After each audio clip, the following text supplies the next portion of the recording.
Good morning बच्चों। आज हम बहुत महत्वपूर्ण टॉपिक पढ़ने वाले हैं और वह है भारत के संविधान का भाग 5।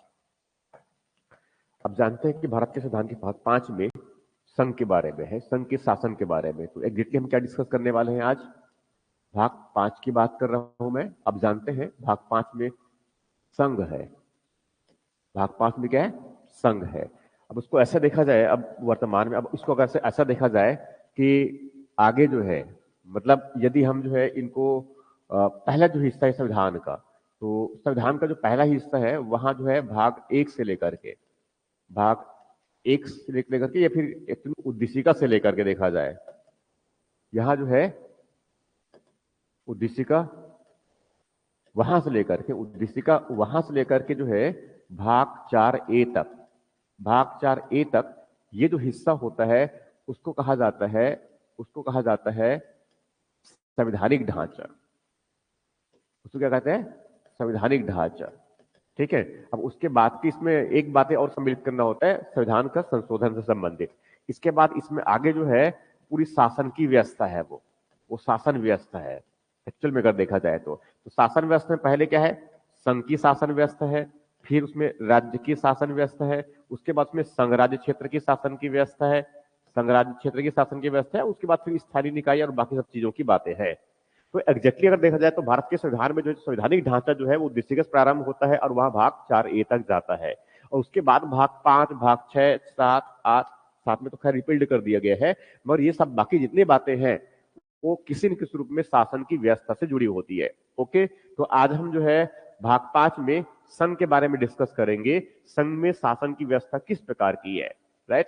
तो इसमें संवैधानिक जो प्रावधान है, इसमें जो संघ है, इस संघ, अब जानते हैं कि संघ मतलब किसके संघ की बात कर रहा हूं मैं? संघ मतलब मैं किसकी? भारत के संघ की बात कर रहा हूं। और इसमें जो संवैधानिक प्रावधान है, इससे संबंधित जो संवैधानिक प्रावधान है,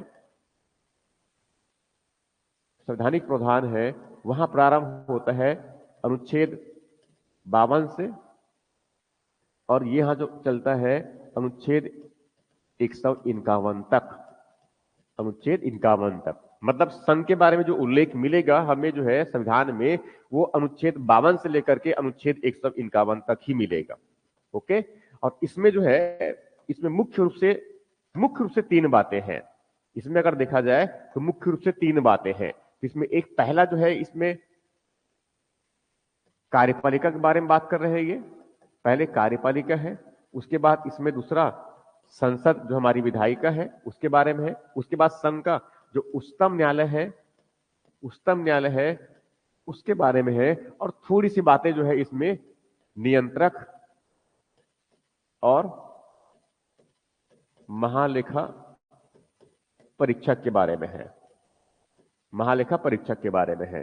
संघ की जो कार्यपालिका है उससे संबंधित जो अनुच्छेद है इसमें जो अनुच्छेद है वहां है अनुच्छेद, ये 52 से प्रारंभ होता है और अनुच्छेद 78 तक इसमें प्रावधान किए गए हैं कार्यपालिका से संबंधित संघ का। वैसे संसद से संबंधित जो प्रावधान है वहां अनुच्छेद 79 से प्रारंभ होता है और अनुच्छेद 123 तक वहां संसद से किसी न किसी रूप में संसद से संबंधित है, उनकी विधायी या बाकी सब काम से संबंधित है। उसके बाद उसका तो उच्चतम न्यायालय से संबंधित जो अनुच्छेद है वहां अनुच्छेद 124 से लेकर के अनुच्छेद 147 तक, ये अनुच्छेद 124 से लेकर के 147 तक वह किसी न किसी रूप में जो उच्चतम न्यायालय से संबंधित है। और उसके बाद नियंत्रक और महालेखा परीक्षक, इससे संबंधित जो प्रावधान है वह अनुच्छेद 148 से अनुच्छेद 151 तक, अनुच्छेद 151 तक। तो इस प्रकार से अगर देखा जाए तो भारत के संघ की कार्यपालिका उससे संबंधित जो प्रावधान है उनमें अनुच्छेद 52 से लेकर कहां तक?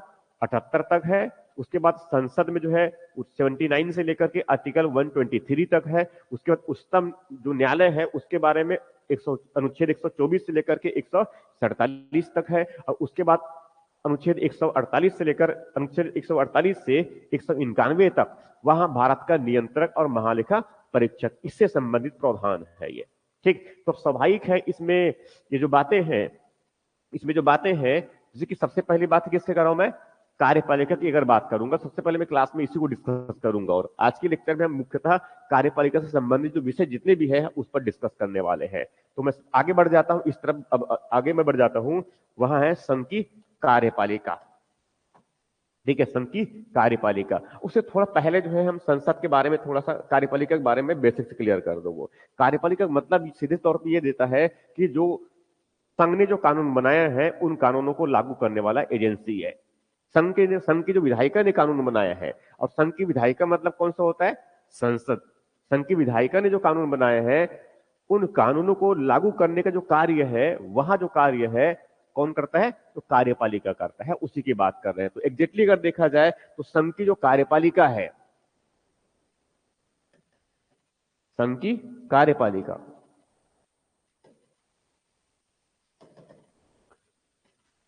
संघ की जो कार्यपालिका है, संघ की कार्यपालिका जो है, चूंकि इसमें निर्वाचित सरकार की स्थापना किया जाता है ये। ठीक है, संघ की कार्यपालिका मतलब हम किसकी बात कर रहे हैं, संघ की कार्यपालिका मतलब क्या, किनकी बात कर रहे हैं, जो संसद, संसद के बनाए विधि, संसद द्वारा बनाए विधि का क्रियान्वयन करने वाली जो एजेंसी है, क्रियान्वयन जो एजेंसी है, क्रियान्वयन करने वाली जो एजेंसी है, करने वाली जो एजेंसी है, वहां क्या कहलाता है, कार्यपालिका। मतलब ये कह रहा हूं मैं कि संसद ने जो भी कानून बनाया उन कानूनों को लागू करने वाला जो एजेंसी है, जो सरकार का जो हिस्सा है, जो सरकार का जो अंग है, उसे क्या कहते हैं हम, कार्यपालिका। ठीक है, कार्यपालिका के पास में कार्यपालक शक्ति होती है, कार्यों को जो है लागू करने की इनके पास में शक्ति होती है, संविधान ने इनको शक्ति प्रदान किया हुआ है। तो इसीलिए कहते हैं कि संघ की जो कार्यपालिका है वो संसद के द्वारा जो बनाए गए कानून है उन कानूनों को वो लागू करता है। राइट। तो अब इस कार्यपालिका में कौन कौन सम्मिलित होते हैं मैं उसकी बात कर लेता हूं वो। ठीक है, संघ की जो कार्यपालिका है, संघ की जो कार्यपालिका में जो सबसे महत्वपूर्ण होता है इसमें राष्ट्रपति, सबसे महत्वपूर्ण, सबसे पहले कौन होता है इसमें, राष्ट्रपति। उसके बाद दूसरा जो इसमें सम्मिलित होता है वहां होता है उपराष्ट्रपति, दूसरा जो सम्मिलित होता है वहां कौन होता है, उपराष्ट्रपति। उसके बाद तीसरा जो सम्मिलित होता है वहां होता है इनमें मंत्रिपरिषद, वहां होता है मंत्रिपरिषद, मंत्रिपरिषद। और मंत्रिपरिषद में जानते हैं इसमें जो है प्रधानमंत्री होते हैं और साथ में इसमें अन्य मंत्री होते हैं, अन्य मंत्री होते हैं। ठीक, इसके अलावा जो है इस संघ की कार्यपालिका में उसमें एक और जुड़ा होता है, वहां है भारत का महान्यायवादी, वहां होता है भारत का महान्यायवादी। राइट। तो इस प्रकार से अगर देखा जाए तो भारत के राष्ट्रपति से संबंधित, चाहे उपराष्ट्रपति से संबंधित, चाहे मंत्रिपरिषद से संबंधित, या फिर महान्यायवादी से संबंधित, ये संघ की जो कार्यपालिका में जो है इतने उनके हिस्से हैं, ये सब उसमें सम्मिलित होता है। ठीक, अब इसमें जो है सभाई के प्रधान किससे संबंधित होगा, राष्ट्रपति से संबंधित प्रधान। तो एग्जैक्टली अगर देखा जाए तो मुख्य जो जो प्रधान राष्ट्रपति से संबंधित है वह अनुच्छेद 52 से प्रारंभ होता है और वहां 61 तक देखा जाए तो 62 तक भी उसमें सम्मिलित है ये। ठीक है, तो 62 से राष्ट्रपति 52 से लेकर के लगभग 62 से संबंधित जो प्रधान किसके है, वो राष्ट्रपति से संबंधित है। और वैसे अगर 63 से अगर आगे बढ़ जाए हम तो वहां उपराष्ट्रपति से संबंधित है। और उसके बाद फिर इसी में आगे जो है मंत्रिपरिषद, तो मंत्रिपरिषद से संबंधित जो प्रधान है 74 और 75 अनुच्छेद में है। और उसके बाद महान्यायवादी, इससे संबंधित जो प्रधान है वह अनुच्छेद 76 से संबंधित है। तो इस प्रकार से क्या हुआ कि जो संघ की जो कार्यपालिका है उसमें राष्ट्रपति, उपराष्ट्रपति और मंत्रिपरिषद और साथ में महान्यायवादी, ठीक, इतने सम्मिलित होते हैं। अब मैं इसमें आगे बढ़ जा रहा हूं राष्ट्रपति की तरफ, अब मैं इसमें आगे बढ़ जा रहा हूं राष्ट्रपति की तरफ। राइट, मैं अब आगे बढ़ जा रहा हूं मैं राष्ट्रपति की तरफ, भारत के राष्ट्रपति।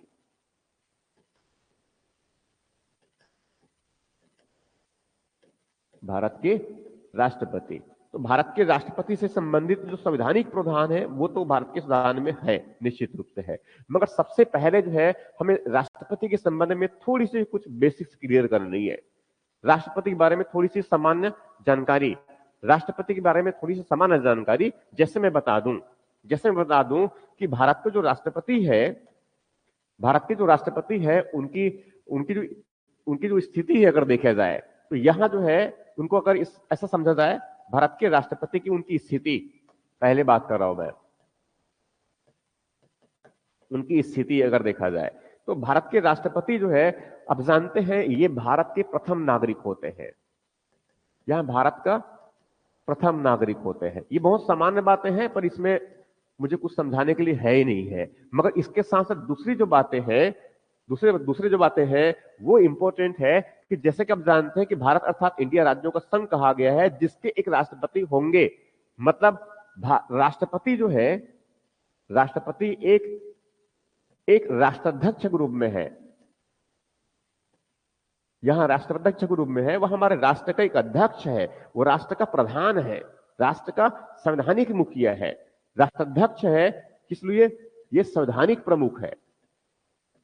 यहां क्या है, भारत का संवैधानिक प्रमुख है, वास्तविक प्रमुख ये नहीं है, मगर एक तरह से देखा जाए तो यहां क्या है, राष्ट्राध्यक्ष है। इनके साथ साथ जो है ये संसद का नेतृत्व करता भी है, संसद का नेतृत्व करता। संसद का नेतृत्व करने का मतलब यह हुआ कि जो राष्ट्रपति जो है वहां संसद का अंग होता है। जैसे कि जानते हैं कि संसद जो है राष्ट्रपति और दो सदन, जिनमें उच्च सदन लोकसभा और दूसरा जो है निम्न सदन, सॉरी माफ कीजिएगा फिर से बोल रहा हूं मैं इनको, संसद में जो है राष्ट्रपति जो है नेतृत्वकर्ता के रूप में है और उसमें दो सदन, पहला उच्च सदन जिनको हम राज्यसभा कहते हैं, दूसरा जो है निम्न सदन जिनको हम लोकसभा कहते हैं, उससे मिलकर बनता है। इसका मतलब यह हुआ कि संसद का जो नेतृत्व करता है वो कौन है, भारत के राष्ट्रपति है। इनके साथ साथ में चौथी बात इसमें अगर मैं डिस्कस कर दूं तो वहां होता है कि संघ की जो कार्यपालिका शक्ति है, संघ की कार्यपालिका शक्ति, संघ की जो कार्यपालिका शक्ति है वह राष्ट्रपति में निहित होता है, ये राष्ट्रपति में निहित होता है। इसका मतलब यह हुआ, निहित होता है, इसका मतलब यह हुआ कि कार्यपालिका का जो संवैधानिक प्रमुख है, कार्यपालिका का संवैधानिक प्रमुख, कार्यपालिका का जो संवैधानिक प्रमुख है, संवैधानिक मुखिया, वहां कौन है, तो वहां है राष्ट्रपति है, वहां कौन है, राष्ट्रपति की है। इसके साथ साथ एक और बात इसमें सम्मिलित होती है, एक बात और सम्मिलित होती है इसमें, राष्ट्रपति जो है वहां तीनों सेनाओं का सर्वोच्च कमांडर भी होता है। राष्ट्रपति जो है, राष्ट्रपति तीनों सेनाओं मतलब जल सेना, वायु सेना और थल सेना की बात कर रहा हूं, तीनों सेनाओं का सर्वोच्च कमांडर होता है ये सर्वोच्च कमांडर होता है ये।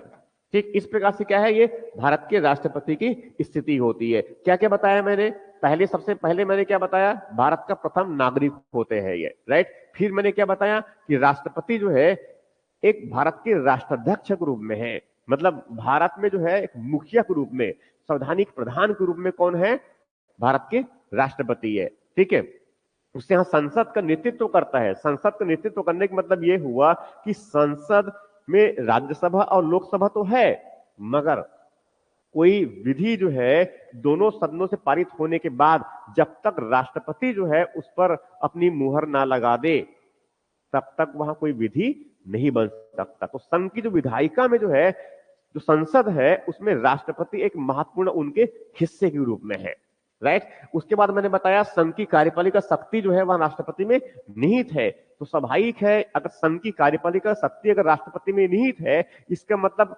कार्यपालिका के जितने भी कार्य है, ये जो भारत सरकार के जितने भी कार्य है, वो सब के सब जो है भारत के राष्ट्रपति के नाम से किए जाएंगे, उनके द्वारा ही किया गया है ये माना जाएगा। हालांकि जो करने वाले उनको जो है वहां कौन होते हैं, मंत्रिपरिषद होता है।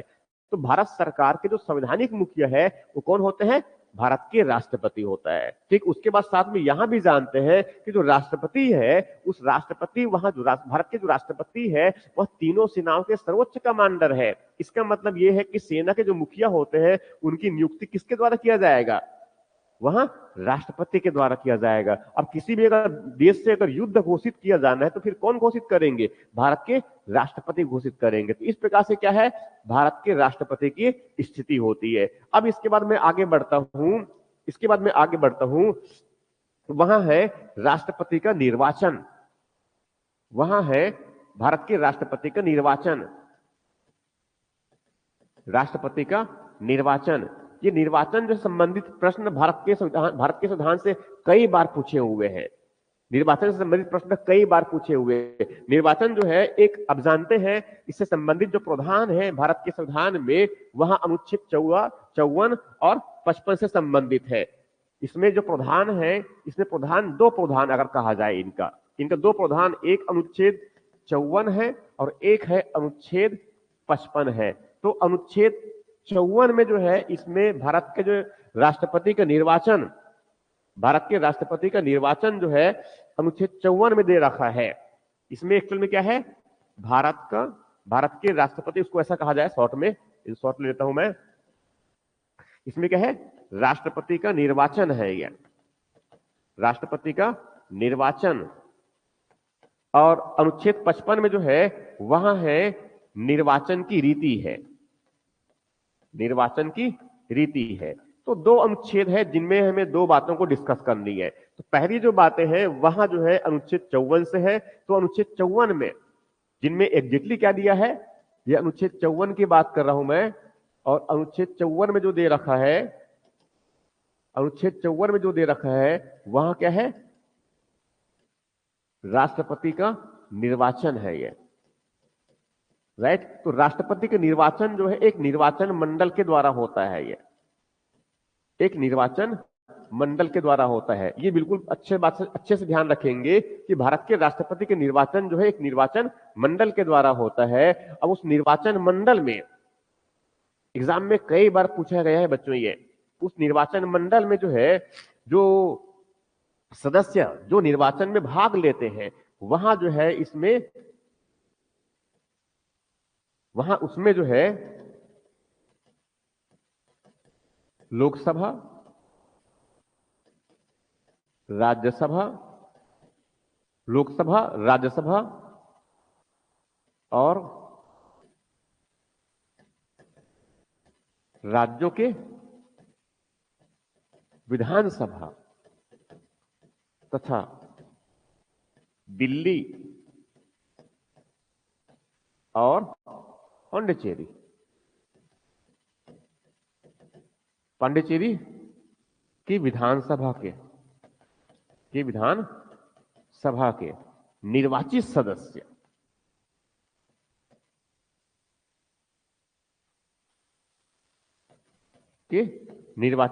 सदस्य, अब इसको मैं थोड़ा सा समझा देता हूं मैं। ये अब इनको ऐसे समझिए कि निर्वाचन मंडल किससे मिलकर बनेगा। तो उसमें एक तो क्या होंगे, इसमें लोकसभा के जो है सदस्य होंगे, मगर कौन सदस्य होंगे, केवल निर्वाचित सदस्य होंगे। इसका मतलब यह हुआ कि निर्वाचन मंडल में इसमें मनोनीत सदस्य सम्मिलित नहीं होते। इसमें मनोनीत जो सदस्य होते हैं वहां सम्मिलित इसमें नहीं होते। ये अच्छे से याद रख लेंगे आप, सम्मिलित ये नहीं होते, राइट। कौन सम्मिलित नहीं होते, जैसे कि अब लोकसभा में तो ठीक है, कोई उसमें मनोनीत सदस्य सम्मिलित नहीं है, राइट। मगर राज्यसभा में जानते हैं कि भारत के राष्ट्रपति के द्वारा भारत के जो चार क्षेत्र से साहित्य, विज्ञान, कला और समाज सेवा, यहां से जो है 12 सदस्यों को नॉमिनेट किया जाता है, नामांकित किया जाता है राज्यसभा में। तो स्वाभाविक मैं उसी की बात कर रहा हूं, तो वो जो है राष्ट्रपति के निर्वाचन में भाग नहीं लेंगे। कौन भाग लेंगे, केवल और केवल जो है निर्वाचित सदस्य। तो लोकसभा के निर्वाचित सदस्य, राज्यसभा के निर्वाचित सदस्य और राज्यों की जो विधानसभा है उसके निर्वाचित सदस्य, और इनके साथ साथ दिल्ली और पांडिचेरी, वहां पर विधानसभा है तो उनके भी निर्वाचित सदस्य, उससे एक निर्वाचन मंडल बनता है। और वही निर्वाचन मंडल जो है भारत के राष्ट्रपति का निर्वाचन करता है। ठीक है, तो यहां से क्या बात समझ में आया कि निर्वाचन मंडल में जो है सदस्य कौन होते हैं? लोकसभा के निर्वाचित सदस्य, राज्यसभा के निर्वाचित सदस्य, राज्यों में जो विधानसभा है उनकी निर्वाचित सदस्य, दिल्ली और पौंडीचेरी जो संघ राज्य क्षेत्र है उनके भी निर्वाचित सदस्य। तो एग्जैक्टली अगर देखा जाए तो राष्ट्रपति के निर्वाचन जो है केवल निर्वाचित सदस्यों से ही जो है होता है। पहली बात तो यही ध्यान में रखना है ये, ठीक। तो ये किस में दे रखा है? अनुच्छेद ये 54 की बात बताया मैंने, मगर साथ में जैसे मैंने यही बताया कि अनुच्छेद 55 में, अनुच्छेद 55 में क्या दे रखा है? निर्वाचन की रीति, निर्वाचन की रीति। अब वो निर्वाचन की रीति किस प्रकार की, मैं उसकी बात कर लेता हूं। मैं ये निर्वाचन की रीति, राष्ट्रपति के निर्वाचन की रीति, राष्ट्रपति के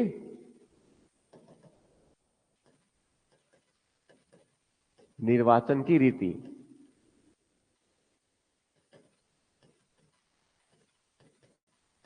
अब इस निर्वाचन से रीति से संबंधित जो प्रावधान है वहां एक्चुअल में देखा जाए तो अनुच्छेद 55 में स्पष्ट रूप से लिखा हुआ है।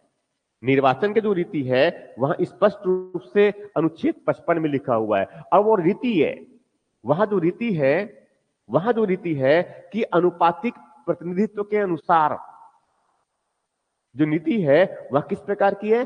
अनुपातिक प्रतिनिधित्व के अनुसार। अगर ये बातें अगर पूरी तरह समझ में नहीं आए तो इसको याद कर लीजिए, उसको सीधे तौर पे हम रट्टे मार लेते हैं। ये अनुपातिक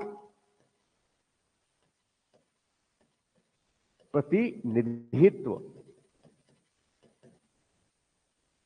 के अनुसार एकल संक्रमणीय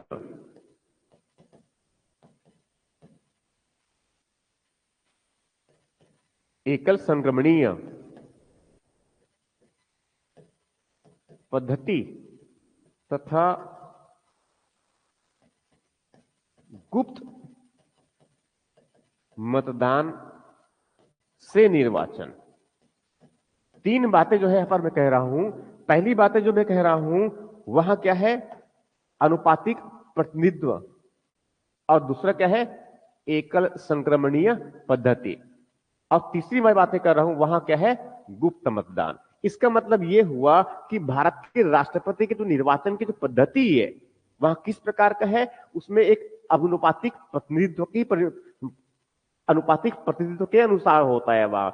इनके साथ साथ इसमें जो दूसरी पद्धति जो अपनाया जाता है वहां कैसा है? एकल संक्रमणीय है, एकल संक्रमणीय है। और एकल संक्रमणीय पद्धति है। और साथ में मतदान कैसा होगा? ये गुप्त मतदान है। क्योंकि मुझे अभी समझाने के लिए बहुत लंबा समय नहीं है, मुझे थोड़ा क्लास को जो है थोड़ा सा शॉर्ट में बहुत बुनियादी चीजों से बताने के लिए कवर कर रहा हूं मैं ये। इसीलिए बहुत बेसिक सिर्फ इतना ही है कि भारत के राष्ट्रपति के निर्वाचन से संबंधित प्रधान जो रीति है, उनकी जो रीति है वहां क्या है? अनुपातिक प्रतिनिधित्व के अनुसार एकल संक्रमणीय और गुप्त मतदान की वो पद्धति से निर्वाचित होते हैं ये। तो इस प्रकार से मैंने क्या बताया कि अनुच्छेद 54 है जिसमें एक्चुअल में क्या है? राष्ट्रपति के निर्वाचन में निर्वाचन मंडल किससे मिलकर बनेगा वहां दे रखा है कि इसमें लोकसभा, राज्यसभा और राज्य की विधानसभा प्लस दिल्ली और पांडिचेरी के विधानसभा के केवल कौन? निर्वाचित सदस्य। इसका मतलब इसमें जो मनोनीत सदस्य होते हैं राज्यसभा में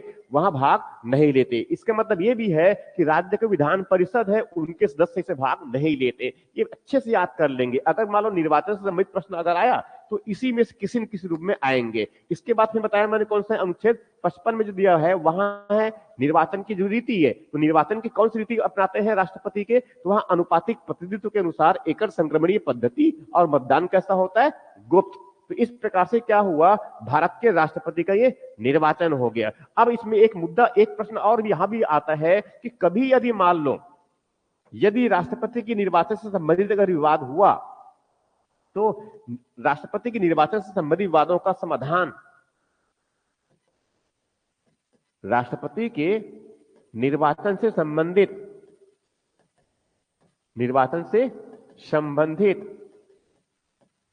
विवादों का समाधान मतलब यह है कि यदि किसी प्रकार से निर्वाचन में विवाद हो गया, राष्ट्रपति के निर्वाचन से संबंधित पूरी प्रक्रिया का जब किया जा रहा था उस समय कोई बातें जो है विवाद हो गया, तो विवादों का समाधान तो कहीं पर होना चाहिए ना।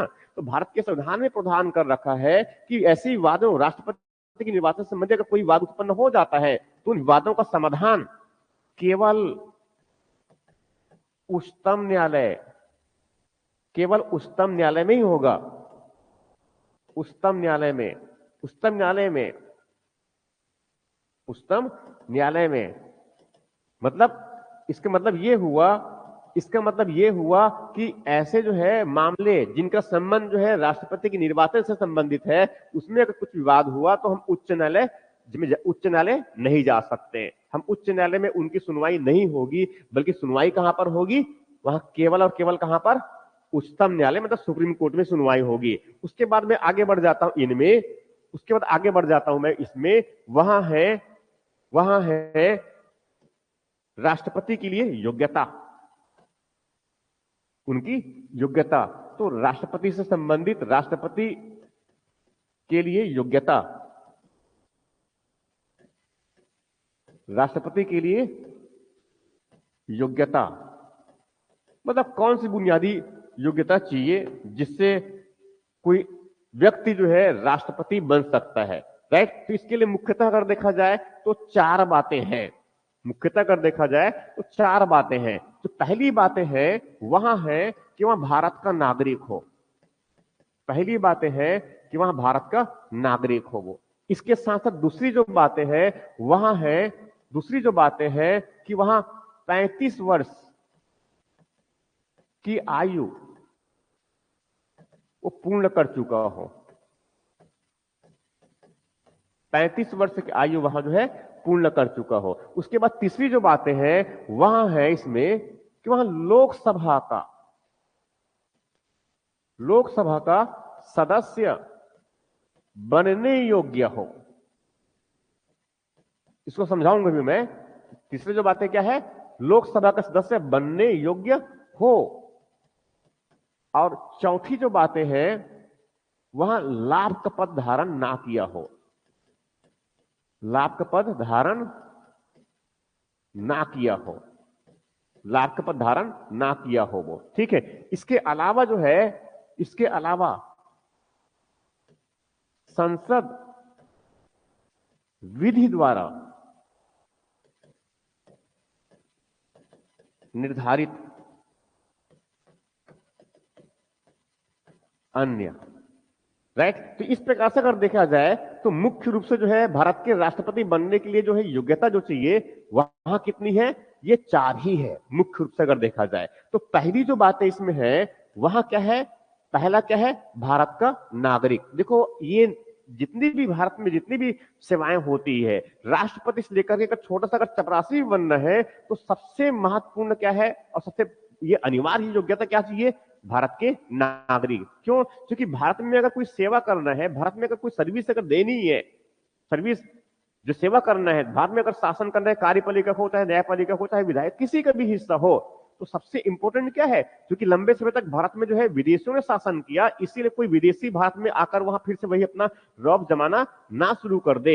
इसीलिए सबसे पहले जो है भारत के संविधान में जो है वह किसी भी पद के लिए जब योग्यता की बात कही गई है तो उसमें क्या है? भारत का नागरिक होना अनिवार्य कहा गया है। कोई विदेशी जो है भारत में किसी भी पद को धारण नहीं कर सकता, राइट। उसके बाद फिर अगली जो जो योग्यता है वह है 35 वर्ष की आयु। मतलब राष्ट्रपति बनने के लिए कम से कम न्यूनतम आयु कितनी चाहिए? 35 वर्ष तो चाहिए ही चाहिए।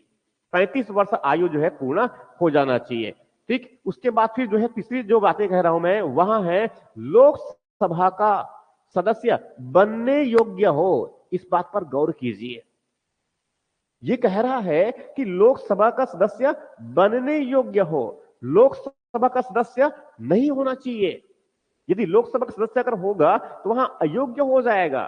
समझ में आ रहा जो कह रहा हूं? ये मतलब ये हुआ कि राष्ट्रपति बनने के लिए योग्यता है वहां क्या है कि वह लोकसभा का सदस्य बनने योग्य हो, लोकसभा का सदस्य नहीं हो। इसका मतलब यह हुआ कि राष्ट्रपति बनने के लिए जो बुनियादी योग्यता है उनमें वहां लोकसभा का सदस्य बनने योग्य हो, लोकसभा का सदस्य वहां ना हो। क्योंकि लोकसभा का सदस्य अगर होगा तो वहां राष्ट्रपति जो है क्या हो जाएंगे? अयोग्य हो जाएंगे। यहां हो गया तीसरी बात। चौथी बातें, राष्ट्रपति जो है उनके लिए योग्यता है कि वह लाभ का कोई पद धारण ना किया हो, लाभ का पद कोई धारण ना किया हो। अब लाभ का पद का मतलब सामान्य भाषा में उनको कहूं मैं, लाभ का पद का मतलब यदि सामान्य भाषा में कहूं मैं तो इसे कहा जाता है जो भारत सरकार का या कोई राज्य सरकार का, भारत सरकार का या जो राज्य सरकार का, उनकी जो सेवाओं में है, जिनकी भारत की जो ट्रेजरी है, जहां पर भारत सरकार का खजाना जमा होता है, उससे उनको वेतन दिया जाता है। तो उस व्यक्ति जिस पद को धारण किया है उस पद को क्या बोलते हैं? लाभ का पद कहा जाता है। मैं फिर से बता देता हूं एक बार, भारत सरकार का हो चाहे राज्य सरकार का हो, उनके जो सरकारी नौकरी में है, देखा जाए तो उनके सरकारी नौकरी में है, तो वो सरकारी नौकरी स्वाभाविक उनका वेतन का भुगतान कहां से करेंगे? ट्रेजरी से करेंगे ना, उनके खजाने से करेंगे ना। तो इस प्रकार से वो जिस पद को धारण किया है उस पद को क्या बोलते हैं? लाभ का पद कहा जाता है। मतलब सामान्य भाषा में अगर बताऊं, उनको आसान शब्दों में अगर कहूं मैं, तो सरकारी नौकरी में उनको नहीं होना चाहिए, सरकारी नौकरी में नहीं होना चाहिए। मतलब ये हुआ कि ये लाभ का पद राष्ट्रपति धारण ना किया हो, और यदि मान लो इस प्रकार से कोई पद में का धारण किया हुआ है तो वहां क्या हो जाएगा? अयोग्य हो जाएगा। तो इस प्रकार से मुख्य रूप से अगर देखें तो राष्ट्रपति के लिए कितनी योग्यता चाहिए हमें? केवल 4 ही योग्यता है मुख्य रूप से अगर देखें तो। ये और ये जो उल्लेख किया गया है ये अनुच्छेद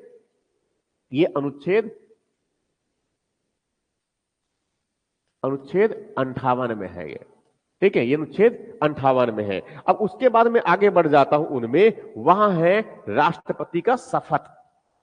अब वहां मैं आगे बढ़ जाता हूं, राष्ट्रपति का शपथ, मैं आगे बढ़ जाता हूं, राष्ट्रपति को शपथ, राष्ट्रपति को शपथ।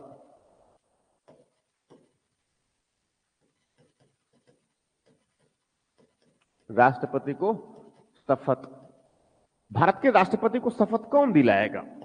राइट, स्वाभाविक है, कोई भी पद धारण करते हैं, भारत के संविधान में यह व्यवस्था किया गया है कि कोई भी पद धारण करने से पहले वहां जो है शपथ लेगा। तो शपथ लेंगे तो स्वाभाविक तो कोई उनको शपथ दिलाएगा ना, और साथ में किसी चीज के बाद शपथ भी लेगा।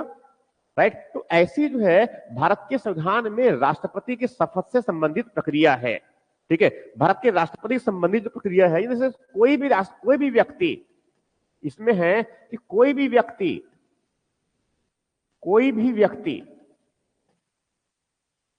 का मतलब, कहने का मतलब यह है कि चाहे वह निर्वाचित राष्ट्रपति हो, चाहे कभी यदि मान लो जैसे कि राष्ट्रपति अगर काम करने सक्षम नहीं है या उनकी अनुपस्थिति में उपराष्ट्रपति को राष्ट्रपति के रूप में, अंतरिम राष्ट्रपति के रूप में काम करना होता है। राइट, तो वहां भी जो है उस राष्ट्रपति के अंतरिम राष्ट्रपति पद को धारण करने से पहले वहां भी शपथ लेगा। कोई भी व्यक्ति जो है जो राष्ट्रपति के पद को जो है धारण करता है या उनके कर्तव्यों का निर्वहन करता है, तो वहां जो है उस पद को धारण करने से पहले क्या करेंगे? वो शपथ लेंगे। तो इसलिए कह रहा हूं मैं, कोई भी व्यक्ति राष्ट्रपति के पद धारण करने से पहले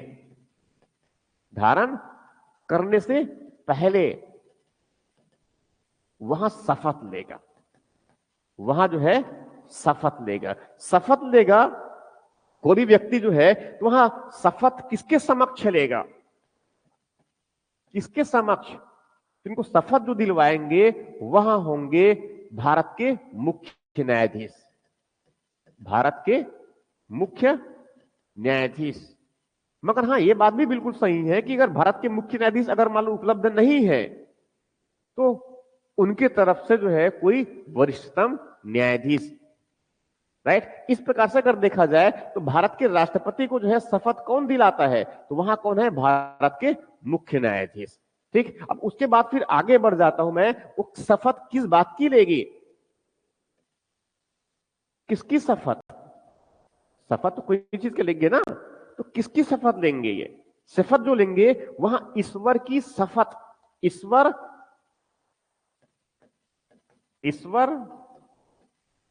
या सत्य निष्ठा की शपथ लेंगे, ये ईश्वर का या फिर वहां सत्य निष्ठा का शपथ लेंगे। इसके बाद उस शपथ में एग्जैक्टली जो है किस बात की शपथ लेंगे, कौन सी शपथ लेंगे, ये कौन सा शपथ, राइट, कौन सा शपथ? तो शपथ जो लेगा वहां राष्ट्रपति के कर्तव्यों का निर्वहन करेगा, इनके साथ साथ जो है वहां संविधान और विधि का परिरक्षण और संरक्षण करेगा। मतलब एक तरह से अगर कहा जाए तो राष्ट्रपति के कर्तव्य जो निर्धारित किए गए हैं भारत के संविधान में, जो कर्तव्य है राष्ट्रपति के निर्धारित किए गए हैं, उन कर्तव्यों को निर्वहन करने की वो शपथ लेगा। ये पहली बात हो गया। दूसरी शपथ, दूसरी जो शपथ है, तो शपथ में पहले जो बताया मैंने वहां क्या है, राष्ट्रपति के कर्तव्यों का निर्वहन, कर्तव्यों का निर्वहन करेगा, ये पहली बातें हैं, इसकी शपथ लेगा। उसके बाद दूसरी जो बातें बता रहा हूं मैं वहां है संविधान और विधि का, संविधान और विधि, विधि मतलब कानून का संरक्षण और प्रतिरक्षण करेगा। इसका मतलब एक तरह से क्या है, वो संविधान का रखवाला है। वैसी तीसरी जो बातें हैं वहां जो है कि राष्ट्रपति भारत की जनता की सेवा और कल्याण में निरंतर बने रहेगा। राष्ट्रपति जो है भारत की जनता की सेवा, भारत की जनता की सेवा और उसके कल्याण में लगातार लगे रहेगा, और कल्याण में, उनके कल्याण में निरंतर बने रहेगा, निरंतर बना रहेगा। तो इस प्रकार से अगर देखें तो भारत के राष्ट्रपति जो है उनको शपथ कौन दिलाएगा, भारत के मुख्य न्यायाधीश। शपथ किस बात का लेगा, किसका, ईश्वर या फिर सत्यनिष्ठा का शपथ लेगा। किस बात की शपथ लेगा, पहले वहां किस बात का शपथ लेगा कि राष्ट्रपति की जो कर्तव्य है उन कर्तव्यों का वहां निर्वहन करेगा। दूसरा वहां जो है संविधान, भारत का जो संविधान और जो कानून है विधि, उनका वो संरक्षण मतलब उनका वो देख रेख करेगा। इनके साथ साथ चौथी जो बातें हैं वहां क्या है, भारत की जनता की वहां सेवा और उनके कल्याण में निरंतर बना रहेगा। क्यों? क्योंकि भारत की ये क्या है, राष्ट्राध्यक्ष है और ये पूरे भारत के संवैधानिक मुखिया है, ये भारत के मुखिया है। तो स्वाभाविक है भारत की जनता क्या हो गया, उनके लिए अपने बच्चों के समान हो गया ना। तो इस प्रकार से क्या है कि बच्चों के कल्याण के बारे में, भारत के लोगों के कल्याण के बारे में जो है निरंतर प्रयास करेगा, वहां इस बात की शपथ लेगा, राइट। तो इस प्रकार से क्या हुआ, इसके पहले जो बताया मैंने वहां क्या है, राष्ट्रपति के लिए बुनियादी योग्यता, उसके बाद मैंने क्या बताया, राष्ट्रपति का शपथ, ये राष्ट्रपति का शपथ हो गया। अब उसके बाद मैं आगे बढ़ जाता हूं, इसमें अगले जो विषय है इससे संबंधित, अगला जो विषय है वहां उससे संबंधित, वहां है राष्ट्रपति के लिए शर्त, राष्ट्रपति के पद के लिए शर्त, राष्ट्रपति के पद के लिए शर्त, पद के लिए शर्त। तो कुछ शर्त है इसमें, यार कुछ शर्त का मतलब ये कोई एक्चुअल में अगर देखा जाए तो कोई बहुत बड़ा कोई विशेष शर्त है ऐसा नहीं है, राइट। ये कोई बहुत बड़ा सदस्य शर्त है ऐसा बिल्कुल भी नहीं है, बहुत सामान्य शर्त होता है, कुछ 3-4 बातें हैं। अब उसमें कुछ 3-4 बातों को आपको ध्यान में रखना है, एग्जाम में अगर इस प्रकार से पूछते हैं तो आप क्वेश्चन वहां से बना सकते हैं। पहली शर्त ये है, पहली शर्त ये है कि राष्ट्रपति जो है संसद के किसी भी सदन का वहां सदस्य नहीं होगा, राइट। ये पहली बातें हैं, ये पहली बातें मतलब क्या बताया मैंने, यदि वहां किसी भी सदन का सदस्य हो जाता है तो स्वाभाविक है वो उनका क्या हो जाएंगे, वो राष्ट्रपति के पद के लिए अयोग्य हो जाएंगे। इसलिए पहली शर्त तो यही है कि वो संसद का किसी भी सदन का सदस्य नहीं होना चाहिए, क्योंकि वो सदस्य लोकसभा का सदस्य बनने योग्य हो मगर उसका सदस्य वहां ना हो, ये पहली शर्त हुआ। दूसरी जो शर्त है वहां वहां जो है दूसरी जो शर्त है वहां राष्ट्रपति के जो आधिकारिक निवास है, राष्ट्रपति के जो आधिकारिक निवास जानते हैं दिल्ली में है, भारत राष्ट्रपति के आधिकारिक निवास में रहेगा, निवास में रहेंगे। इसका मतलब यह हुआ कि राष्ट्रपति बनने के बाद वो अपने घर में नहीं रहेंगे। वह कहां है? राष्ट्रपति के निवास जहां पर है भारत में, और वो कहां है? दिल्ली में है। राइट, तो ये दूसरी शर्त हुआ। इसके साथ साथ जो है तीसरी जो बातें हैं संसद के द्वारा बनाए गए कानून में जिस प्रकार के उनके वेतन और भत्ते का प्रावधान किया गया है, जिस प्रकार से भत्ते का भुगतान जो प्रावधान किया गया है उनका वहां भोग करेगा। इसका मतलब यह हुआ कि संसद के बनाए विधि अनुसार इनको वेतन भत्तों का भोग मतलब उसको उपयोग, सामान्य भाषा में कर देता हूं मैं इनको समझने के लिए, उपयोग करेंगे ये। राइट, इस प्रकार से मैंने क्या बताया? 3 शर्तें हो गए। ठीक है, इनके साथ साथ दूसरी तीसरी चौथी जो इंपॉर्टेंट बातें हैं कि राष्ट्रपति की पद जब धारण कर लिया कोई व्यक्ति, यदि मान लो जो है राष्ट्रपति अगर पद का धारण कर लिया तो पद में रहने के दौरान, धारण करने के बाद उनके वेतन और भत्ते में किसी प्रकार से कोई कमी नहीं किया जाएगा। तो राष्ट्रपति की पद की जो शर्त है वो क्या है कि पद धारण करने के पश्चात उनकी परिलब्धियों में, जैसे एग्जाम पूछा था वही शब्द यूज कर रहा हूं मैं, परिलब्धियों में कोई कमी नहीं की जाएगी। मैं फिर से समझाऊंगा इनको वो। राइट, परिलब्धियों का मतलब सामान्य भाषा में होता है इनके वेतन भत्ते, इसका मतलब सामान्य यही है जो सुविधा उनको देनी है। तो शर्तों में क्या क्या बताया मैंने? पहली शर्त क्या है इनका कि संसद जो है, संसद के किसी भी सदन का वहां सदस्य नहीं होना चाहिए। राष्ट्रपति बनने की सबसे पहली शर्त क्या है? वह संसद के किसी भी सदन का सदस्य नहीं होना चाहिए। दूसरा मैंने क्या बताया कि राष्ट्रपति के लिए जो आधिकारिक निवास है वहां पर वो रहेंगे। तीसरी मैंने क्या बताया कि संसद ने जो विधि बनाया है उस विधि के अनुसार उनको वेतन भत्ते या उसमें जो सुविधाएं दिया जाना है वहां उनका उपयोग करेगा। चौथी जो बातें हैं वहां यहां है कि वह पद धारण करने के पश्चात, राष्ट्रपति के पद को कोई व्यक्ति धारण कर लिया है उसके पश्चात उनके वेतन भत्ते में किसी प्रकार से कोई कमी नहीं किया जाएगा। तो ये क्या हुआ? राष्ट्रपति के पद के लिए शर्त है। राष्ट्रपति पद के लिए क्या हुआ? ये शर्त हुआ। उसके बाद आगे बढ़ जाता हूं मैं उनके वेतन की तरफ। उसके बाद आगे बढ़ जाता हूं मैं राष्ट्रपति के वेतन की तरफ। राष्ट्रपति का वेतन, अब स्वाभाविक है जब ये जानते हैं कि ये भारत के क्या है, प्रथम नागरिक है, भारत के जो है राष्ट्राध्यक्ष है, राष्ट्रपति का वेतन, तो स्वाभाविक है भारत में सबसे अधिक वेतन किसका होगा? भारत के राष्ट्रपति का होगा ना। किसका वेतन होगा सर्वाधिक?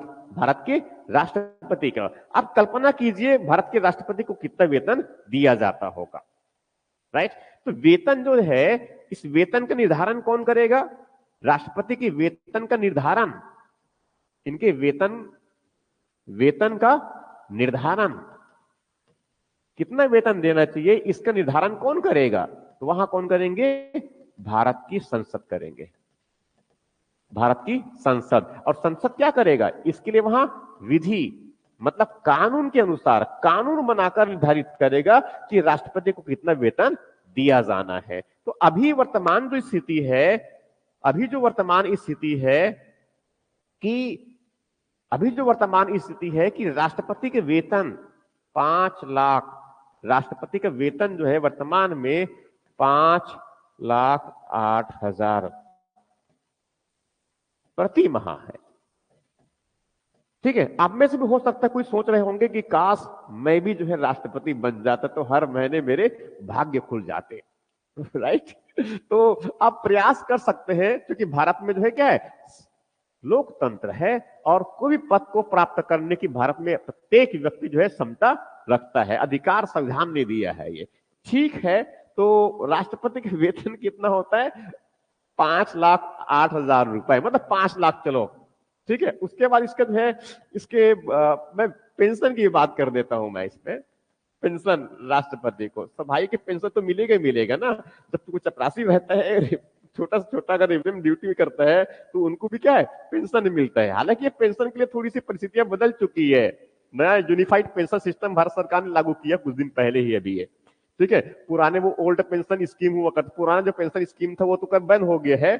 ठीक है, मगर फिर भी राष्ट्रपति के वेतन तो मिलेगा ही मिलेगा, पेंशन तो मिलेगा ही मिलेगा ना। कितना पेंशन मिलता है? तो जो प्रत्येक माह, ठीक है, तो जब उनकी रिटायरमेंट के समय, ठीक है, मतलब रिटायरमेंट मतलब अवधि जब पूरा होगा उनकी बात कर रहा हूं मैं, उसके पश्चात उस समय जो भी वेतन रहा होगा उस वेतन का आधा, उस वेतन का आधा मतलब अंतिम माह के पद धारण के अंतिम माह, पद धारण के अंतिम माह के वेतन का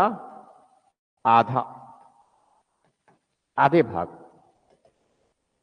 वेतन के आधे भाग किस रूप में मिलेगा उनको? पेंशन के रूप में मिलेगा। तो ये हो गया राष्ट्रपति का वेतन। ठीक, अब आगे बढ़ जाता हूं मैं।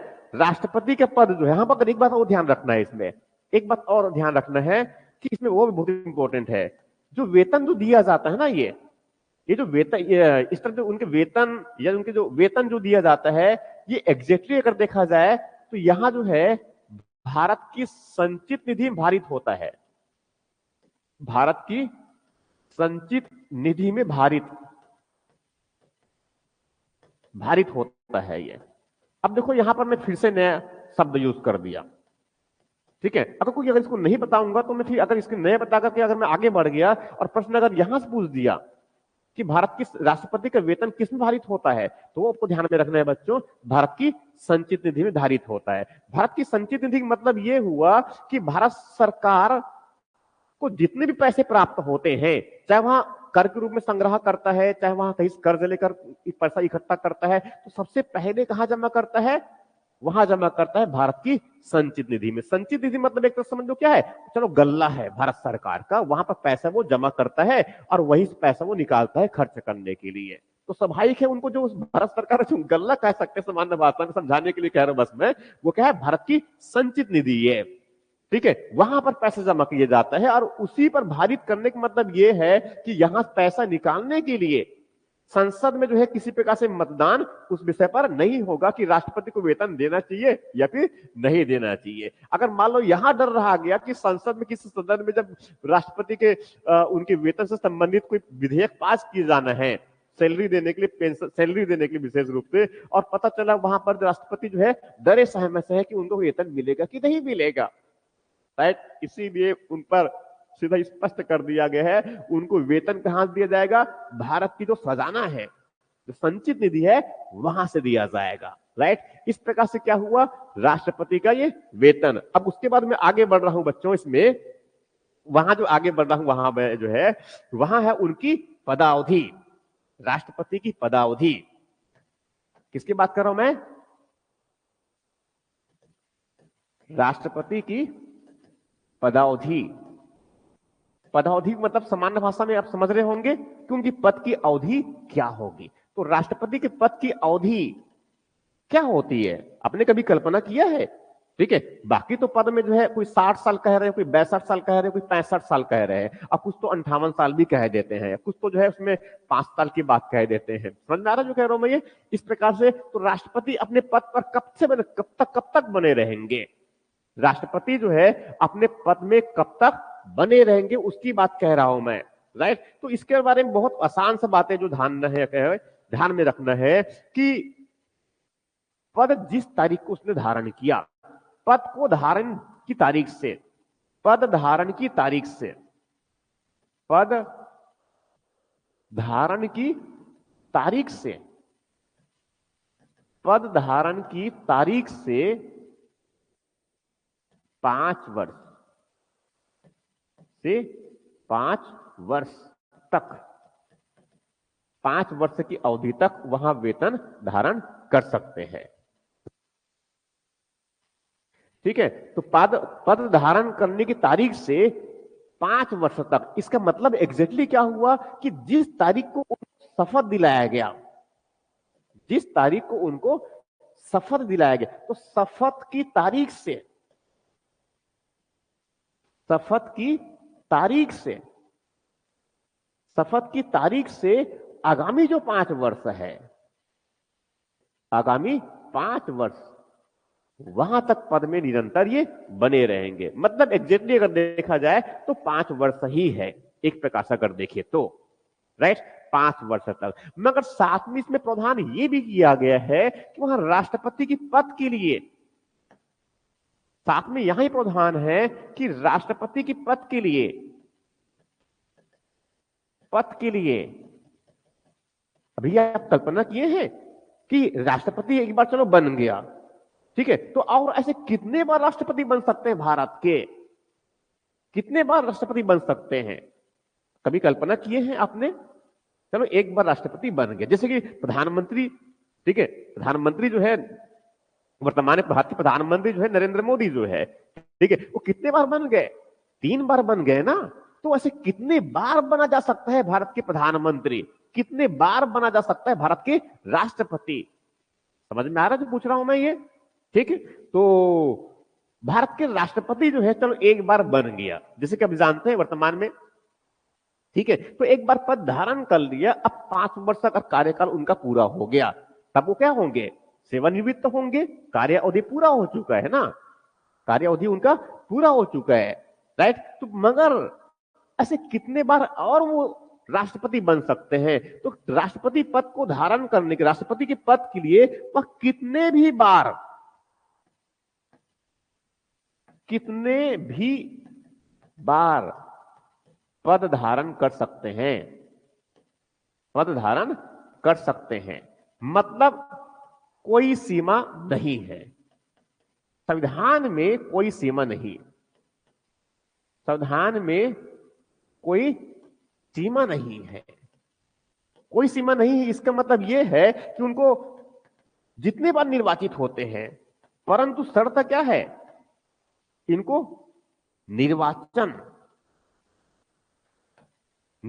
से इनको, ठीक है, और प्रत्येक बार राष्ट्रपति के लिए बनने के लिए उनको क्या करना पड़ेगा? निर्वाचित होना पड़ेगा। एक बार निर्वाचन हो गया है तो फिर लगातार वो बने रहेंगे ऐसा बिल्कुल नहीं है, केवल 5 वर्ष तक बने रहेंगे एक बार निर्वाचित हुए हैं। तो निर्वाचित होने के बाद 5 वर्ष पूरा हो गया तो फिर से वही नामांकन भरना, फिर से जो है चुनाव लड़ना, समझ आ रहा है ये? उसमें जीत गए तब वो अगले फिर टर्म पूरा होगा उनका। तो ऐसे करते करते जितने बार वहां जीतते चले जाए उतने बार वहां राष्ट्रपति बन सकते हैं, राइट, उतने बार ही वहां राष्ट्रपति बन सकते हैं। अब ये जो जैसे बताया मैंने कि पद की धारण करने से 5 वर्ष तक, ठीक है, पद के धारण के लिए क्या है ये? 5 वर्ष तक। इस प्रकार से क्या हुआ? कार्यकाल इनका पूरा हो गया तो दोबारा से निर्वाचित हो सकते हैं, मगर उनको निर्वाचन में भाग लेना ही पड़ेगा, राइट। अब मैं आगे बढ़ जाता हूं इस तरफ, आगे बढ़ जाता हूं इस तरफ मैं, वहां है राष्ट्रपति के पद जो है रिक्त कब होता है? राष्ट्रपति का जो पद है वहां रिक्त कब होगा? राष्ट्रपति के पद रिक्त होने का मतलब यह है किसी न किसी रूप में राष्ट्रपति जो है या तो वहां निर्वाचित नहीं हो पाया है, या तो वहां राष्ट्रपति जो है निर्वाचित नहीं हो पाया है, या फिर वहां अपने कर्तव्य को निर्वहन करने में सक्षम नहीं है, या फिर किसी वजह से वहां अनुपस्थित है। उस समय की बात करो तो वैसे कौन कौन सी स्थिति है, राइट। तो मैं जो बातें कर रहा हूं क्या है? राष्ट्रपति के पद की रिक्तता, किसकी बात कर रहा हूं मैं? राष्ट्रपति के पद की रिक्तता, मतलब राष्ट्रपति के पद जो है कब रिक्त हो सकता है। तो वहां कुछ ही परिस्थितियां ऐसी होती है, ऐसे कुछ परिस्थितियां हैं जिनमें राष्ट्रपति के पद जो है रिक्त हो जाता है। तो पहली बात इसमें क्या हुआ, जब राष्ट्रपति का कार्यकाल पूर्ण हो गया, राइट, कार्यकाल उनका क्या है 5 वर्ष का था, वो पूर्ण हो गया, तब उनका पद जो है रिक्त हो जाएगा। या फिर जो है उसने स्वयं स्वयं स्वयं जो है उन्होंने त्याग पत्र दे दिया, स्वयं उन्होंने जो है त्याग पत्र दे दिया। त्याग पत्र जो है अब जानते हैं, अब नहीं जानते होंगे तो इनको अच्छे से समझ लीजिए कि भारत के राष्ट्रपति जो है उपराष्ट्रपति को त्याग पत्र सौंपता है अपना, उपराष्ट्रपति को, किसको सौंपता है, उपराष्ट्रपति को। और जैसे उपराष्ट्रपति को भारत के राष्ट्रपति अपना त्याग पत्र देंगे, तुरंत उसकी सूचना, उपराष्ट्रपति जो है उनकी सूचना, इनकी सूचना जो है तुरंत वहां लोकसभा अध्यक्ष को देगा।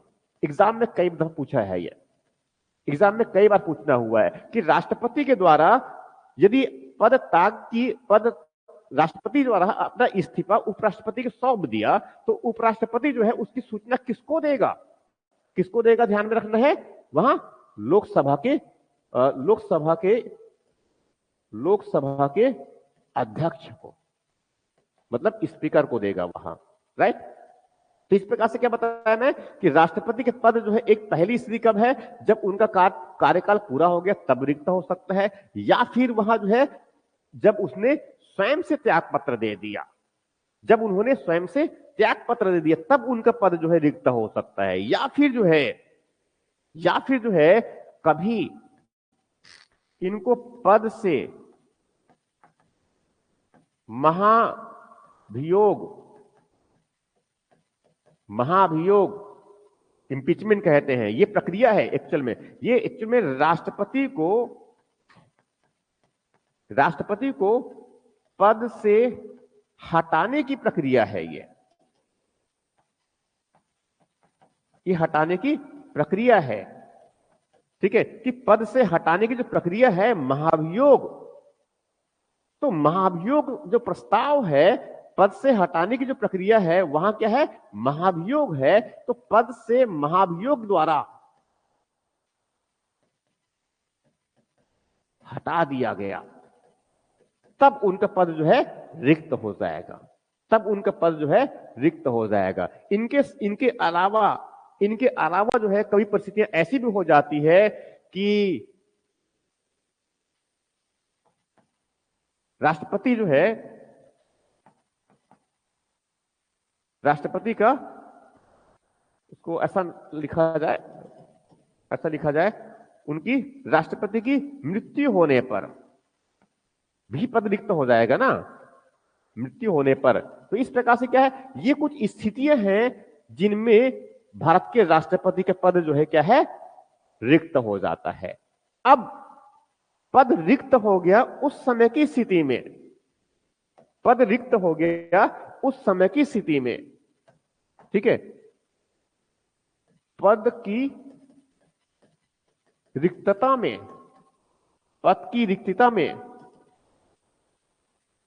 निर्वाचन की अवधि, एग्जैक्टली ये कहना चाह रहा हूं मैं कि राष्ट्रपति के पद यदि किसी वजह से भी अगर रिक्त हो गया, ठीक है, तो खैर भारत के संविधान में तो ऐसा प्रावधान किया गया है कि अगर राष्ट्रपति का पद रिक्त होता है तो उसकी निर्वाचन तक एक अंतरिम राष्ट्रपति की व्यवस्था है। उपराष्ट्रपति जो है वहां उपराष्ट्रपति के रूप में कार्य कर्तव्यों को निर्वहन करता है। तो राष्ट्रपति के पद यदि मान लो जो है रिक्त हो गया, राष्ट्रपति के पद यदि मान लो जो है रिक्त हो गया, राइट, तो राष्ट्रपति के पद यदि मान लो जो है रिक्त हो गया, तो पद की जो रिक्तता है, जो पद की जो रिक्तता है उसमें निश्चित रूप से, अनिवार्य रूप से, अनिवार्यतः कितना 6 माह 6 माह से पूर्व निर्वाचन प्रक्रिया पूरा कर लेनी है,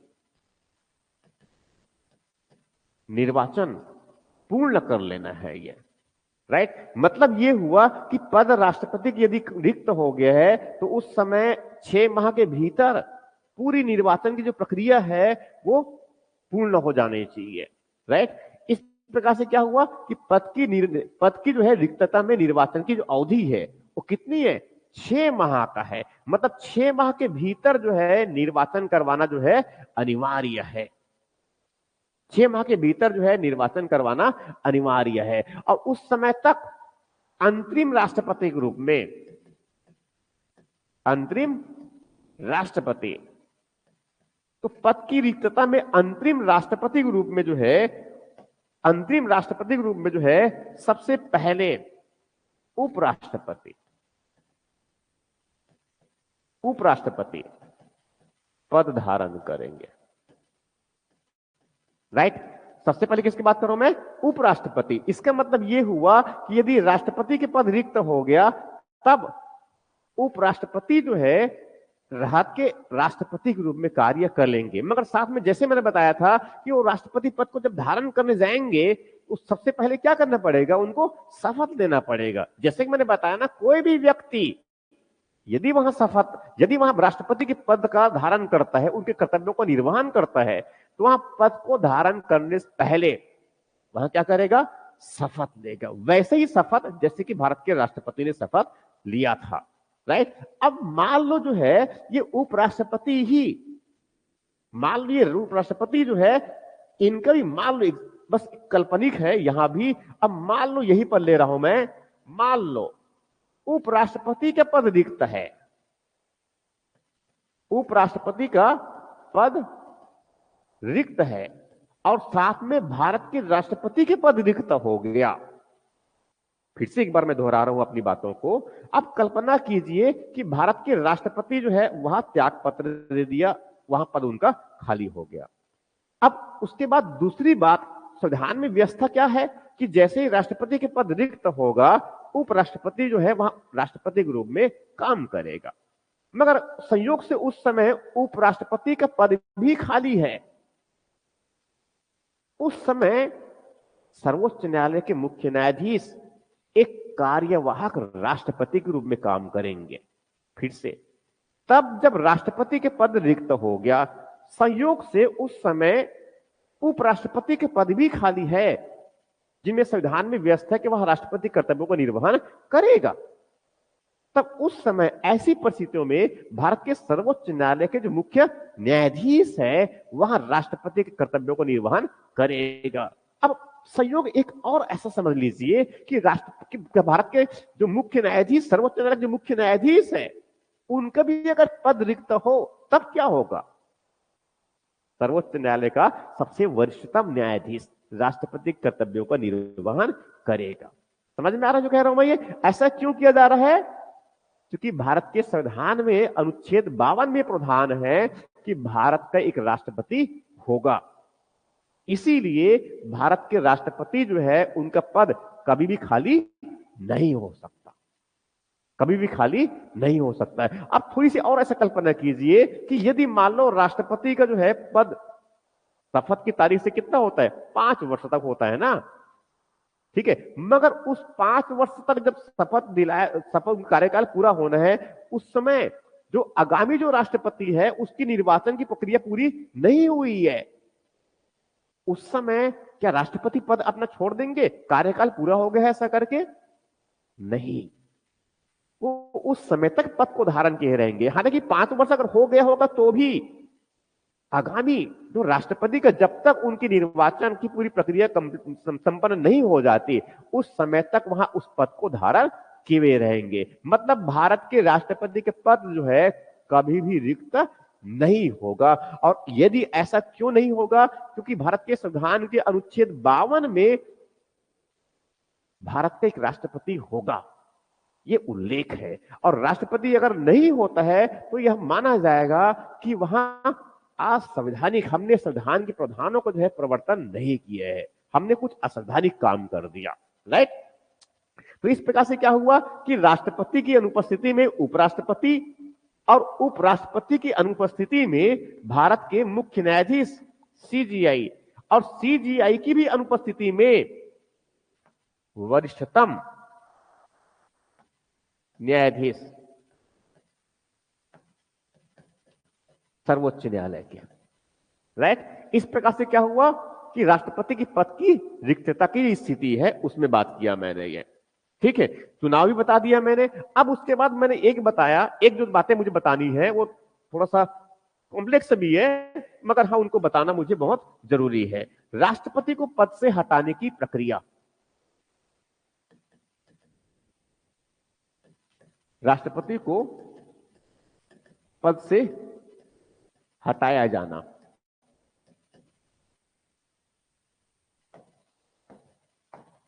राष्ट्रपति को पद से हटाया जाना। मैं इस तरह की बातें कह रहा हूं कि राष्ट्रपति को जो है, जो उनको निर्वाचित किया गया है, वो भारत के राष्ट्रपति है, किसी वजह से उनको भारत के राष्ट्रपति से पद से हटाया जाना है।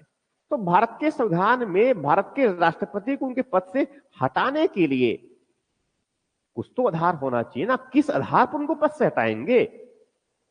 तो उसके लिए भारत के संविधान में केवल एक ही आधार, राष्ट्रपति को पद से हटाने के लिए जो आधार जो निर्धारित किए हैं कि इस आधार पर उनको पद से हटाया जा सकता है, और वहां क्या है, संविधान का अतिक्रमण।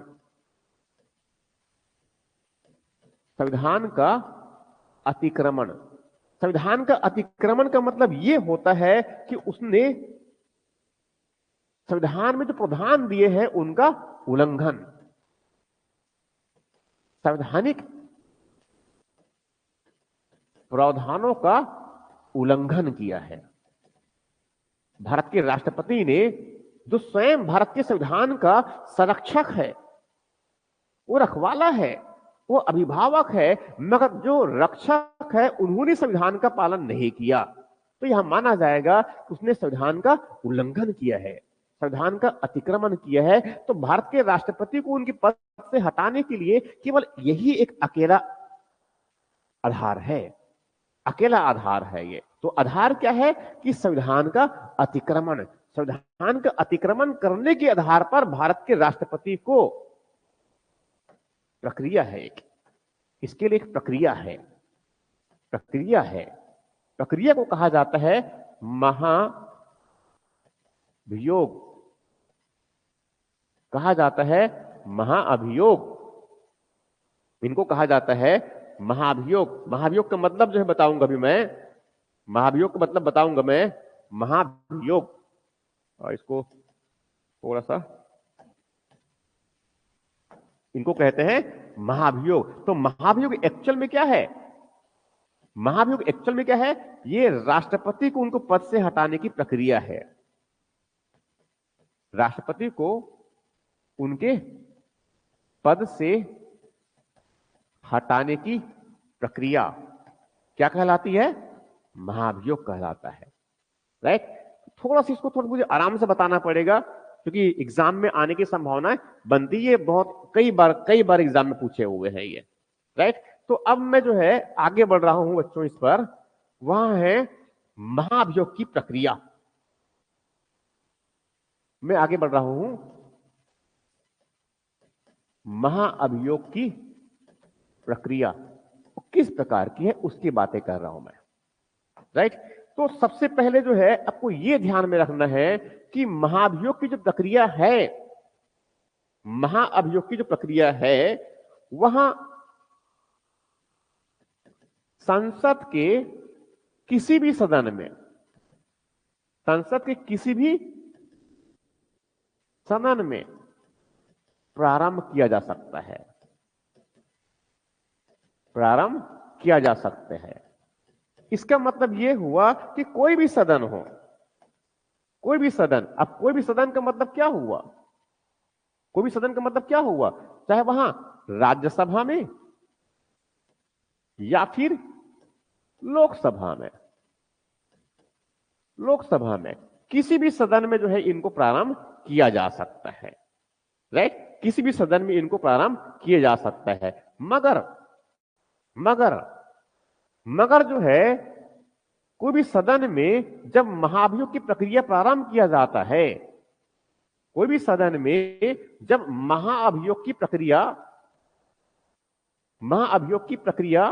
जब प्रारंभ किया जाता है, प्रारंभ करने से पूर्व, पूर्व मतलब कितने, 14 दिन पूर्व, 14 दिनों पूर्व भारत के राष्ट्रपति को सूचना दिया जाएगा। कितने दिन पहले सूचना देंगे?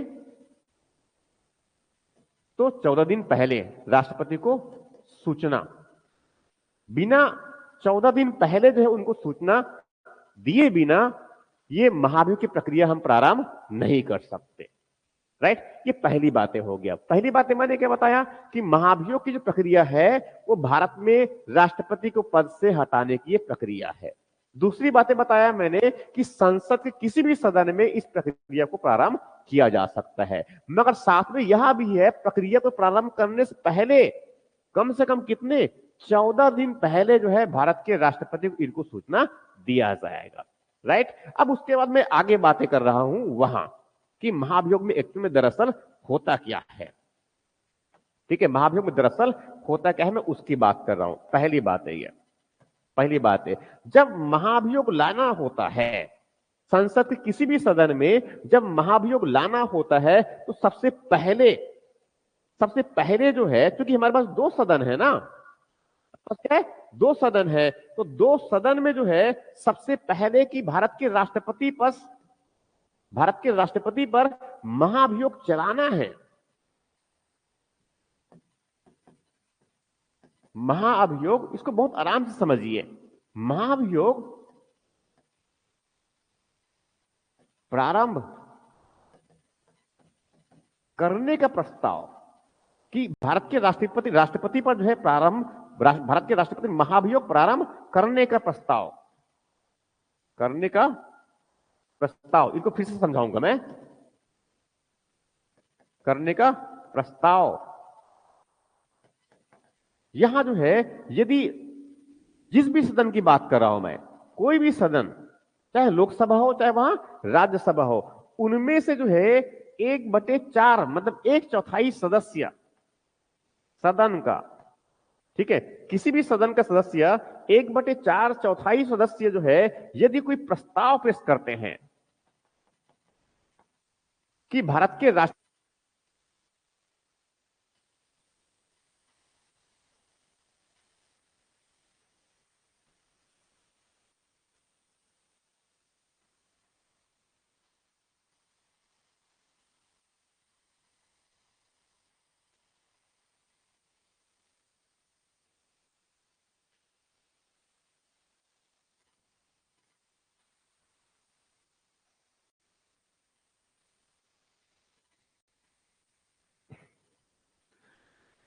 हाँ, तो जो मैं बता रहा था कि सदन में महाभियोग की प्रक्रिया प्रारंभ किया जाना है, तो महाभियोग के संकल्प को वहां स्वीकार करे सदन।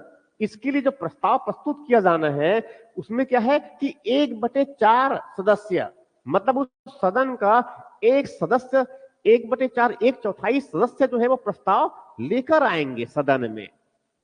राइट, उस सदन में प्रस्ताव लेकर आएंगे और उस प्रस्ताव को यदि जो है उस सदन का 1/4 भाग मतलब 1/4 सदस्य यदि उनको जो है अपनी सहमति दे देते हैं, तब महाभियोग की प्रक्रिया जो है प्रारंभ किया जाएगा। तो महाभियोग प्रारंभ करने के जो प्रस्ताव है वहां 1/4 सदस्यों से प्रस्ताव यहां पारित होना चाहिए। पहली बात तो यही है, प्रस्ताव जो है 1/4 सदस्य से प्रस्ताव पारित होना चाहिए, तब जाकर के जो है सदन में जो है महाभियोग की प्रक्रिया, ठीक है, महाभियोग की प्रक्रिया जो है प्रारंभ किया जाएगा। अब प्रारंभ करने का मतलब यह हुआ कि अब जो प्रस्ताव लाया गया स्वीकार कर लिया गया। अब उसके बाद उस पहले सदन के द्वारा, हम किसकी बात कर रहे हैं, ये हमें पहले सदन की बात कर रहे हैं। चलिए, पहले सदन में तो पहले सदन मतलब कोई भी सदन, चाहे लोकसभा हो, चाहे वहां राज्यसभा, चाहे लोकसभा हो या फिर वहां राज्यसभा, दोनों में से कोई भी हो सकता है ना, इस बात को ध्यान रखेंगे। मगर अब साथ में जो बातें कह रहा हूं मैं, साथ में जो बातें कह रहा हूं मैं, अब उस प्रस्ताव को स्वीकार कर लिया गया कि अब सदन में इन पर महाभियोग प्रक्रिया चलाना है। तो अब क्या होगा, सदन में सदन द्वारा आरोप लगाया जाएगा। आरोप किस पर? राष्ट्रपति पर। क्या? संविधान के अतिक्रमण का, संविधान के अतिक्रमण का। और इस संविधान के अतिक्रमण का आरोप के लिए वहां एक प्रस्ताव पारित करेगा, प्रस्ताव। और ये प्रस्ताव यदि जो है, प्रस्ताव कैसे पारित होना चाहिए, ये विशेष बहुमत से पारित होना चाहिए। ये प्रस्ताव कैसे पारित होना चाहिए, यहां जो है उस सदन का 2/3 सदस्य, सदन के कुल सदस्यों का 2/3 सदस्यों से पारित, यदि 2/3 सदस्य से पारित हो गया वहां प्रस्ताव जो है, यदि इससे अगर पारित हो गया प्रस्ताव, तब माना जाएगा कि इस सदन ने इस महाभियोग के प्रस्ताव को उसने जो है पारित कर दिया है। किसकी बात कर रहा हूं मैं? उस सदन में जितनी भी सदस्य है, जो कुल सदस्यों की जो संख्या है, उनका 2/3 सदस्य से अगर मान लो वहां संकल्प पारित हो जाता है, प्रस्ताव पारित हो जाता है कि राष्ट्रपति को जो है महाभियोग, राष्ट्रपति को उनको पद से हटाना है क्योंकि उन्होंने संविधान का अतिक्रमण किया है, तो संविधान के अतिक्रमण के आधार पर संसद के किसी एक सदन ने पहले आरोप तय किए, आरोप को उस पर प्रस्ताव लाया गया और प्रस्ताव जो है कुल सदस्यों की संख्या का जो 2/3 बहुमत से उनको पारित कर दिया गया। तो यह माना जाएगा कि उस सदन ने महाभियोग के प्रस्ताव से संबंधित जो संकल्प लाया गया था उनको पहले सदन ने पारित कर दिया। ओके, तो अब मैं आगे बढ़ता हूं दूसरे सदन की तरफ। अब ये पहला सदन ने प्रस्ताव को तो पारित कर दिया, अब किसके पास जाएगा? ये दूसरे सदन के पास जाएगा, दूसरे सदन में, राइट? कहां जाएगा? ये दूसरे सदन में जाएगा। तो दूसरे सदन में जो है, पहले सदन में जो आरोप लगाया है, पहले सदन के आरोप का, पहले सदन के आरोप का जांच, पहले सदन के आरोप का जांच किसके द्वारा किया जाएगा? दूसरे सदन के द्वारा। किसके द्वारा किया जाएगा? दूसरे सदन के द्वारा किया जाएगा, दूसरे सदन के द्वारा। अब दूसरा जो सदन है, एक तो सदन तो कुछ खुद जांच नहीं कर सकता, तो किसी एजेंसी को, न्यायालय की कमेटी बना देंगे और वहां सर्वोच्च न्यायालय कमेटी बना देंगे और वहां जो है उसकी जांच करेगा, राइट? इस प्रकार से ये, तो इस प्रकार से क्या हुआ कि पहले सदन में आरोप तय कर दिया गया, तो पहले सदन के आरोप की वो जांच कौन करेगा? अब ये दूसरा सदन करेगा, राइट? अब उस प्रक्रिया में यह होता है कि इस प्रक्रिया में यह होता है कि राष्ट्रपति जो है, इसको दोनों शब्दों की बात कर रहा हूं मैं, उसमें राष्ट्रपति जो है यह अपना पक्ष रखने के लिए सदन में राष्ट्रपति को अपना पक्ष रखने का अधिकार होता है, अपना पक्ष रखने का अधिकार होता है। इसका मतलब वह सदन में स्वयं आकर के या फिर अपने किसी प्रतिनिधि के माध्यम से अपना वो सफाई या फिर अपना जो है वो जो भी बातें हैं वहां कह सकते हैं, मतलब उनको अवसर मिलता है, ठीक है? इस प्रकार से ये, तो अब दूसरे सदन ने उनकी जांच किया, दूसरे सदन जांच करने के बाद जो है, जांच के बाद दूसरे सदन के द्वारा, और उसके बाद जांच के बाद यदि दूसरे सदन ने, मैं बहुत आराम से समझा रहा हूं, यदि दूसरे सदन ने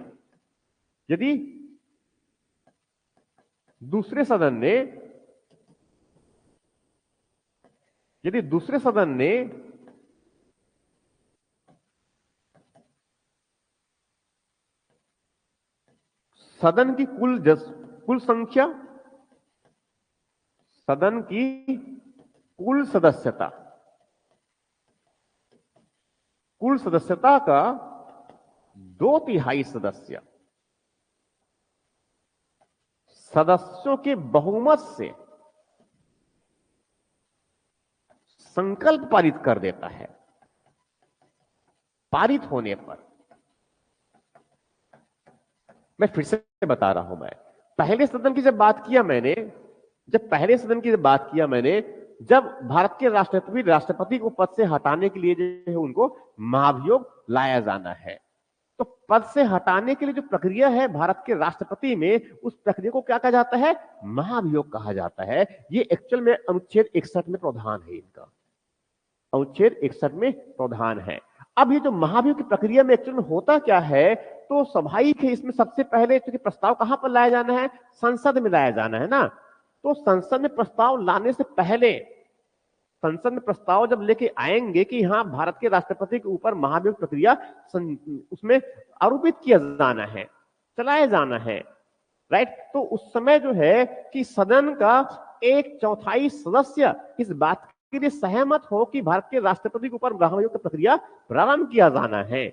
ऐसा तभी किया जा सकता है। अब इनके साथ साथ जो है ये प्रस्ताव को प्रारंभ करने से पहले भारत के राष्ट्रपति को 14 दिन पहले जो है सूचना देना अनिवार्य है, तब जाकर के जो है उस सदन में महाभियोग की प्रक्रिया प्रारंभ किया जाएगा। अब महाभियोग की प्रक्रिया जैसे मैंने बताया, उनको प्रस्तुत करने के लिए जो है सदन का 1/4 सदस्यों की सहमति आवश्यक है।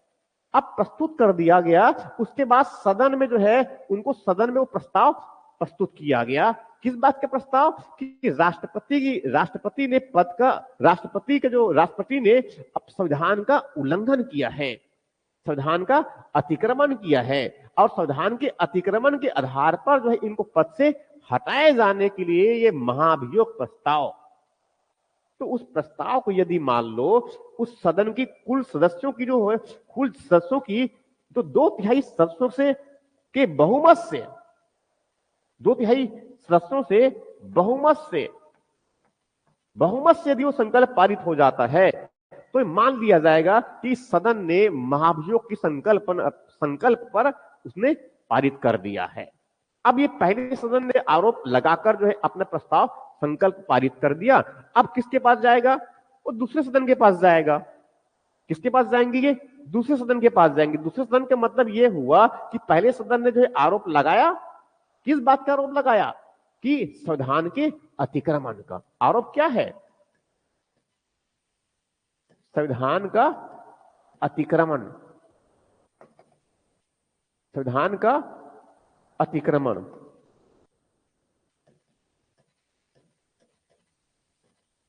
संविधान का अतिक्रमण है ये, राइट। तो पहले सदन आरोप लगाएगा, अब दूसरी सदन उस आरोप का जांच करवाएगा। जांच सदन स्वयं पैरवी करता है, स्वयं उनकी चर्चा करता है, उस पर विचार करता है, और साथ में आवश्यकता पड़ने पर जो है वहां एक कमेटी भी बना दिया जाता है सर्वोच्च न्यायालय की न्यायाधीशों की उसके द्वारा। ठीक, जांच हो गया, और जांच में यदि मान लो जो है जो भी पाया जाता है उस पर फिर से सदन में विचार होगा। इसी दौरान राष्ट्रपति को वहां सदन में बोलने की उनको अवसर भी दिया जाता है, या फिर राष्ट्रपति स्वयं आकर कह सकते हैं, अपनी सफाई दे सकते हैं, या फिर वहां अपने कोई प्रतिनिधि भी भेज सकते हैं। तो इस प्रकार से क्या हुआ, अब सदन में जो है अपनी पैरवी खुद भी कर सकते हैं, या फिर जो है वहां अपने कोई प्रतिनिधि भेज सकते हैं। अब उस सदन में जो महाभियोग का जो प्रस्ताव है, जो उससे संबंधित जो संकल्प लाया गया है, उस संकल्प को यदि दूसरा सदन भी अपनी कुल सदस्यता के 2/3 सदस्यों के बहुमत से यदि मान लो संकल्प को पारित कर देता है, तब जैसे ही संकल्प पारित होगा, तो संकल्प के पारित होते ही, संकल्प मतलब प्रस्ताव सामान्य भाषा में, संकल्प के पारित होते ही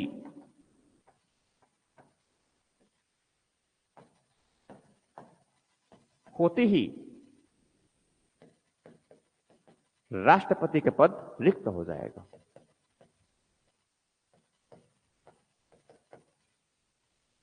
राष्ट्रपति पद रिक्त हो जाएगा। यह होता है महाभियोग की पूरी प्रक्रिया। मतलब महाभियोग प्रस्ताव पारित करने के बाद, पारित महाभियोग के प्रस्ताव का दोनों सदन से पारित हो गया तो दूसरा सदन जैसे ही महाभियोग प्रक्रिया प्रस्ताव संकल्प पारित करेगा, अपने कुल सदस्यों की 2/3 बहुमत से तुरंत ही राष्ट्रपति के पद जो है रिक्त हो जाएगा। राइट? तो इस प्रकार के यहां होता है महाभियोग की प्रक्रिया।